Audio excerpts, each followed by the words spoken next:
This is the Autoslide kit and it comes in a box of this size.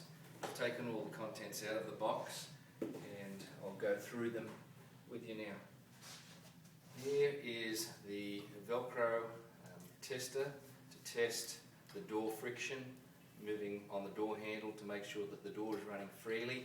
So before installation takes place of the Autoslide. What we have is the Autoslide drive system. It comes in either white or black, and the cover just comes off, so clips off, and inside is the drive system, the motor and the electronic board and control system. Now we've also developed a universal mounting bracket for the US market, so depending on the installation, this bracket can be mounted either like so or underside, depending on what type of fixing it's going to be fixed to into that application. So it has adjustments of moving in, out and height wise. So this has been developed and it will come with each kit for applications for the US market. We have the cover, as I've explained before, the two racks that equal to a 1 metre, which is an imperial 36 inches. We have the two wireless remote push buttons which have double-sided tape on both sides, and they're just basically mounted on both sides of the opening, and they're already pre-programmed into the receiver of the main controller system. Then we have the end caps which are mounted on both ends of the racking system. Just various fixings for attaching the Autoslide to your door system. And a power pack, a 15 volt DC power supply that plugs into your outlet. Alright, step 1, installing the auto drive system to the existing patio door. Making sure the door is fully in the closed position. We then mount the drive system directly above the door. As you can see, I'm now going to allow the gear itself on the motor to lap over the door. So when I mount my rack system, it will still be in place when the door is in the fully closed position. Now that I know that is the position, I'm ready just to secure this system virtually with a couple of screws fixings. Okay, one screw there.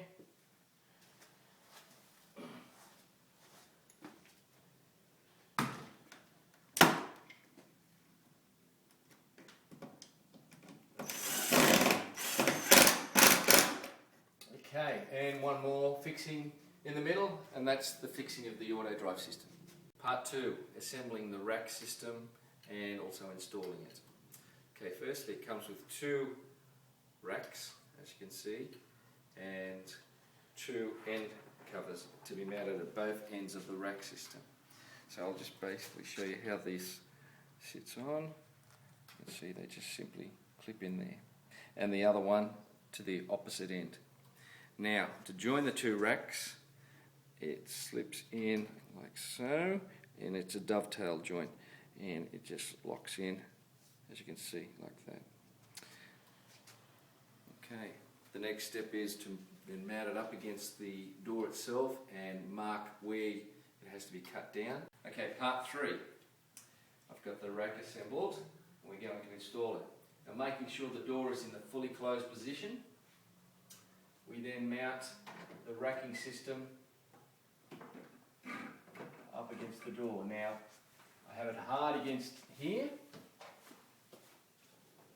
where it's locking into the butting into the door jamb, and then I'll just mark the back of the edge of the door, and that's where I will then count 3 teeth back from there to allow for the thickness of the end cover when I put it on, and that will. Okay, now I'm just about to cut the rack to the correct size, but as I said previous, I have to count back 3 teeth. So there's 1, 2, 3. So this area here will be where I will cut the rack to the correct size. By just using a hacksaw, it's a matter of just cutting. Okay, I've cut the rack to the correct size, and it's a matter of just slipping the other end cap on, like so. Part 4, installing the rack. I've got the door in the fully closed position, and the rack has been cut to the correct width to attach to the door. It's a matter then sitting it up and sitting it directly flush with the back of the door, the end cap, and sitting the rack locked into the teeth of the pulley, and then using the fixings supplied.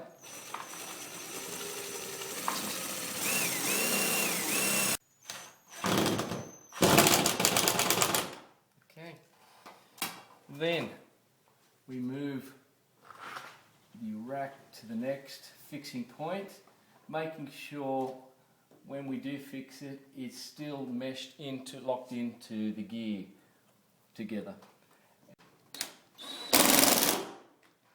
Okay, we then move the door, and again making sure that the rack is still firm under the pulley.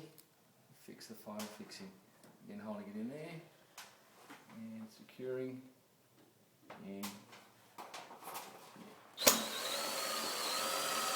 Okay, the final fixing for the rack has been completed. It's a matter of now moving the door back and forwards and making sure it runs nice and freely and still engaging in the teeth from one end to the other end, which it is, as you can see. Once that's done, it's supplied with a power pack, a 15-volt power pack. Now I've just run this wire through some wiring covering to make it neater. And plugging it here.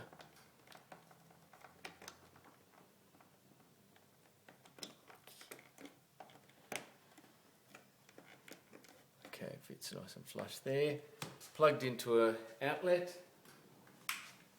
Turning the power on. Making sure the door is unlocked, and then having a small switch on the side here. Turning it on, and it will then go through its learn process.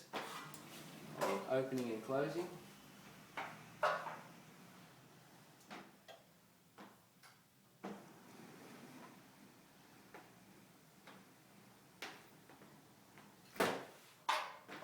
Okay, it's now learnt, so I can test it out by just pressing one of these test buttons here. You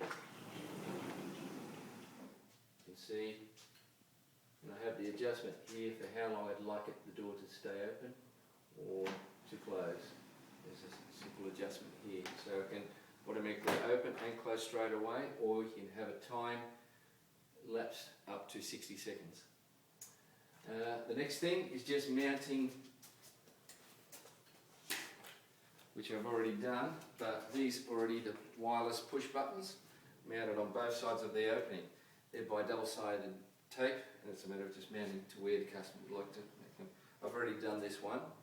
It's a matter of just pressing the door, automatically opens, it'll time out for a short time, and then close. It also has a safety function. If it hits an object, it automatically reverses on a small pressure. Okay, the door is operating, opening, closing, seems to run quite well. It's a matter of just clipping the cover back on, which sits just here, it sits there and there, and clips on. Now we have the modes here, where there's a small protrusion button here. It's in auto mode at the moment, which will mean it works off push button or pull assist. Then you have hold open, which the door will just stay open and remain open to allow a breeze or just to moving furniture in and out and so on. You then have the red, which is standby, and it becomes back to a manual sliding door. As you can see, there's no friction involved. It's pretty much the same as if you didn't even have an auto slide fitted. And then if you do take up the option of pet sensors, it will be in pet mode, which means if you buy additional pet sensors, instead of buying a pet door, you can have the pet sensors and the door will open to whatever width your pet requires.